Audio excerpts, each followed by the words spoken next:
സങ്കീർത്തനം 118:5 ഞെരുക്കത്തിൽ ഞാൻ യഹോവയെ വിളിച്ചപേക്ഷിച്ചു, യഹോവ ഉത്തരമരുളി എന്നെ വിശാല സ്ഥലത്താക്കി.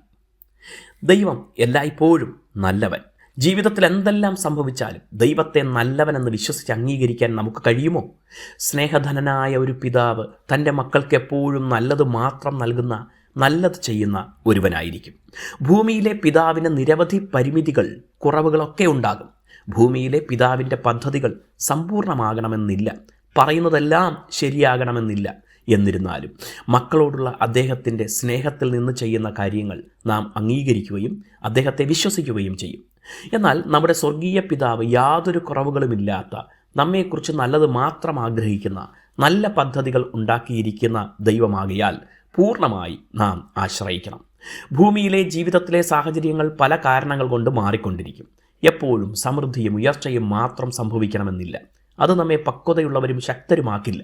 പടിപടിയായി വളർച്ച പ്രാപിക്കാൻ നാം കഠിന സാഹചര്യങ്ങളെ, നമുക്ക് വിഷമമുണ്ടാക്കുന്ന സാഹചര്യങ്ങളെ നേരിടാൻ തയ്യാറാകണം. ഇടയ്ക്കൊക്കെ പരാജയത്തിൻ്റെ കയ്പ് നീര് നുകരണം. എന്നാൽ അതെല്ലാമാണ് അവസാനം എന്ന് കരുതരുത്.